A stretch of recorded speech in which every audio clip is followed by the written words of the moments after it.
यमुनानगर में सीता अपने बेटे कुशल के साथ रहती थी। बेटे कुशल के बड़े हो जाने पर वो उसकी शादी पास ही के गांव की एक लड़की खुशी से करवा देती है। बहू, तू जैसी खूबसूरत बहू तो इस पूरी सोसाइटी में किसी की नहीं। बस अब तू इस घर की सारी जिम्मेदारी उठा ले तो मेरी चिंता खत्म। ये ले इस घर की चाबी, अब से ये तेरे हवाले। माँ जी, आप चिंता मत कीजिए, मैं इस घर का पूरा ध्यान रखूंगी। देखिएगा, आपको शिकायत करने का भी कोई मौका नहीं मिलेगा। मैं आपके लिए गाजर का हलवा बनाकर लाती हूँ।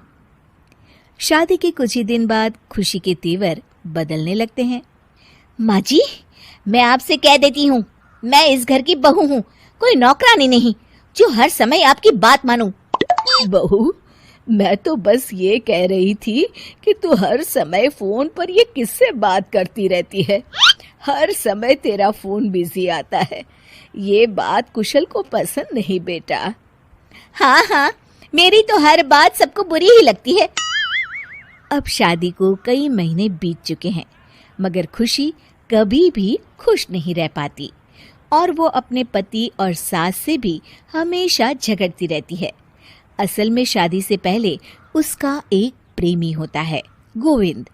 वो उससे आज भी छुप छुप कर मिलती है। गोविंद, मैं अपने पति और सास के साथ खुश नहीं हूँ, चलो ना हम भाग जाते हैं। तुम एक काम करो, घर से सारा कीमती सामान ले आओ, उसके बाद मौका देखकर हम भाग जाएंगे। खुशी के पति और सास उसे बहुत प्यार करते हैं, मगर खुशी फिर भी उन्हें धोखा देती है और धीरे धीरे अपने घर से कीमती सामान को चोरी करके गोविंद को देने लगती है। उसकी सास को घर से सामान चोरी होने का संदेह होने लगता है। बेटा, समझ नहीं आ रहा, ये घर से धीरे धीरे सामान कैसे गायब हो रहा है। कौन सा सामान माँ? अरे वो चांदी के बर्तन जो मैंने बनवाए थे वो दिख नहीं रहे। यहीं कहीं होंगे माँ, आपकी बहू ढूंढ देगी। कितने बेवकूफ हैं ये माँ बेटे, इनका सारा सामान मैं गायब कर दूंगी और इनको पता भी नहीं चलने दूंगी। और इस तरह से धीरे धीरे खुशी घर का सारा कीमती सामान चोरी करके गोविंद के पास रखवा देती है और कुछ महीनों बाद उनके पास बहुत कीमती सामान इकट्ठा हो जाता है और दोनों भागने की योजना बनाते हैं। खुशी, आज रात को आधी रात होते ही तुम अपने घर से भाग कर आ जाना। मैं गांव के पुराने बस स्टैंड पर तुम्हारा इंतजार करूंगा। ठीक है। खुशी अपने कपड़े और गहनों की पोटली बांधकर पुराने बस अड्डे पर पहुंच जाती है और देखती है कि वहां तो कोई भी नहीं है। खुशी कुछ घंटे वहीं खड़ी रहती है और फिर गोविंद के कमरे पर जाती है। वहां पर भी बड़ा सा ताला लगा होता है। हे भगवान, कहीं गोविंद मुझे धोखा देकर भाग तो नहीं गया? अब मैं क्या करूंगी? खुशी फूट फूट के रो रही होती है। तभी पीछे से उसका पति सारे गहनों की पोटली लेकर आ जाता है। आप यहाँ? हाँ, मैंने गोविंद को गांव छोड़ने से पहले पकड़ लिया था और ये सारे गहने भी उससे ले लिए।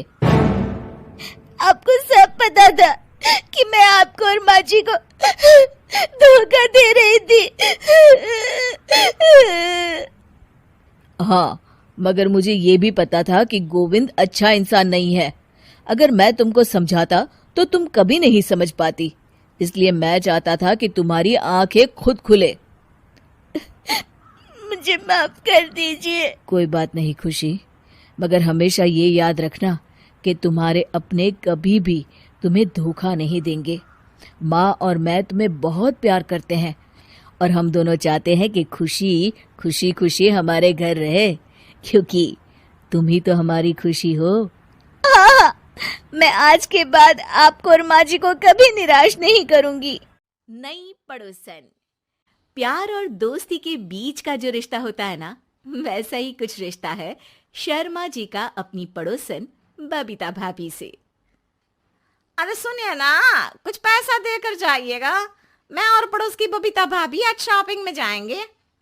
बबीता भाभी का नाम सुनते ही शर्मा जी के कान खड़े हो जाते हैं। हाँ हाँ, क्यों नहीं। तुम तो ये क्रेडिट कार्ड ले जाओ, और हाँ, मैं ऑफिस जाते वक्त तुम दोनों को मॉल में भी छोड़ दूंगा। अरे वाह, ये तो मजा ही आ गया। मैं अभी बबीता भाभी को तैयार हो जाने को कहती हूँ। शर्माइन और बबीता में बात हो जाती है। ये महंगा वाला परफ्यूम लगा लेता हूँ, भाभी जी बगल में बैठेगी तो इम्प्रेस हो जाएंगी। दोनों मियाँ बीवी घर से बाहर निकलते ही है कि शर्माइन बगल वाली सीट में बैठती है। अरे तुम पीछे जाओ ना। अरे पीछे का है? अरे तुम ड्राइवर लगोगे ना, मैं और बबीता भाभी पीछे बैठ गए तो। अरे नहीं नहीं, वो तो आगे बैठेगी। और क्या बात है, कुछ ज्यादा ही जज्बात नहीं उछल रहे हैं तुम्हारे? मैं उतर रही हूँ, कैब से चली जाऊंगी। अरे मेरी प्यारी बुलबुल, वो मेरा ऑफिस का बैग देख रही हो ना? हाँ तो रोज ही तो देखते हैं, आज का नया है? अरे उसमें ना ऑफिस का कैश रखा है। अब ये बबीता भाभी का तो कोई भरोसा है नहीं, चोर तो लगती है तभी तो। अरे कहाँ तभी तो? अरे कैसे चोर लगती है वो तुम्हें? कहाँ चुरा लिया उसने तुम्हारा? क्या बताऊं। मतलब कि अब पैसे गायब हो गए तो शर्मा शर्मी में कुछ बोल भी नहीं पाएंगे। तुम बैग पकड़कर पीछे बैठ जाओ, वो आगे बैठ जाएंगी। होता भी ऐसा ही कुछ है। बबीता जी बैठ जाती है शर्मा बाबू के बगल में। अब जो कार स्पीड ऑफिस जाने के लिए 70 होती थी, वो 40 में आकर अटक जाती है। अरे क्या बात है, आज तो आपकी कार चली नहीं रही है? बबीता जी जोर से सांस लेते हुए कहती हैं, ये कैसी प्यारी सी महक है। अरे लगता है मेरा परफ्यूम है, लेकिन मैंने तो लगाया नहीं। अरे वो लगता है गलती से मैंने। अरे शर्मा जी, लेडीज परफ्यूम। अब जी जी, वो बाजार आ गया। अच्छा, आप लोगों को अगर टाइम लगेगा तो बता देना, मैं आ जाऊंगा लेने। अरे नहीं ना, ठीक है जाओ अब ऑफिस। हाँ वैसे ही लेट हो रहे हो कब से। बाय बाय भाभी जी, अच्छे से शॉपिंग करिएगा। जी बिल्कुल। अगले दिन। अरे सुनिए तो, शाम को जल्दी आ जाइएगा, वो बबीता भाभी है ना?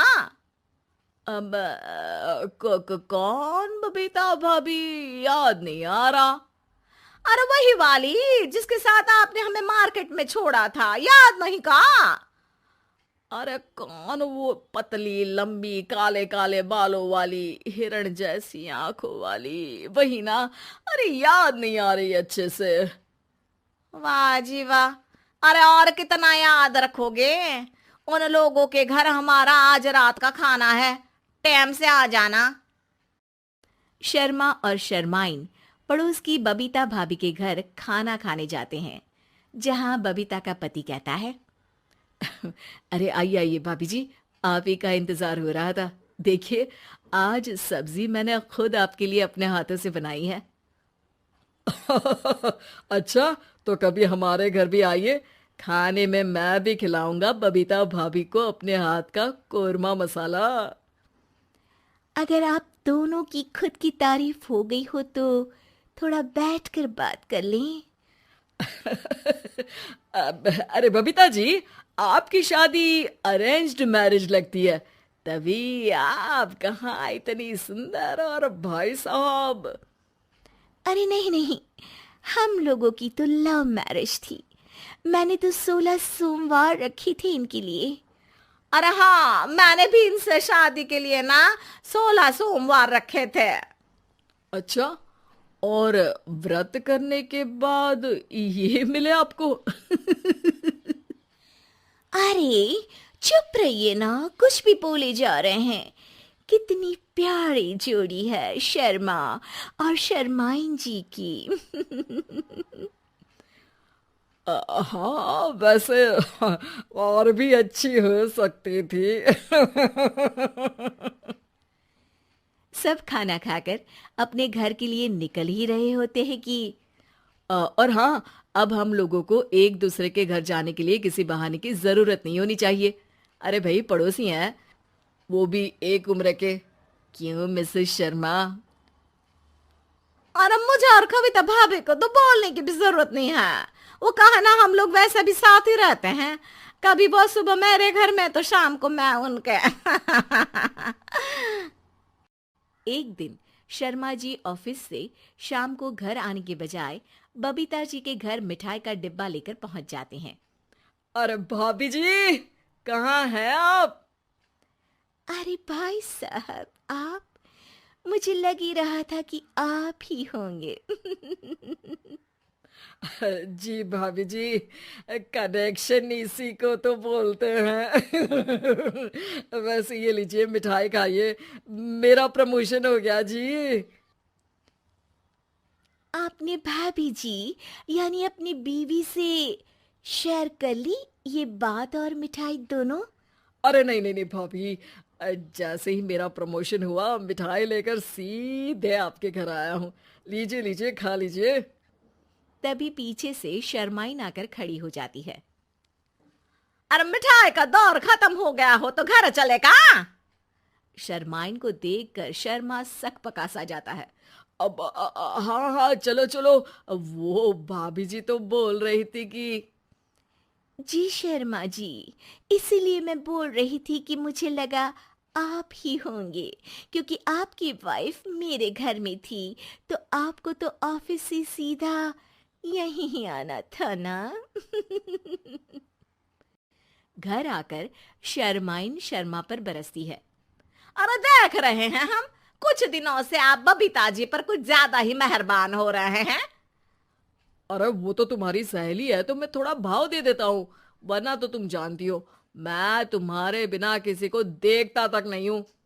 हाँ हाँ, देख रहे हैं हम कि तुम किसे देखते हो और किसे नहीं। प्रमोशन हुआ, दिन में 4-4 बार फोन पर बात हुई, पर मुझे बताना जरूरी नहीं था, क्यों? शर्मा देखता है कि दरवाजे में बबीता खड़ी है और सामने बीवी की। तभी हाय हाय रे हाय, मेरे सीने में दर्द आई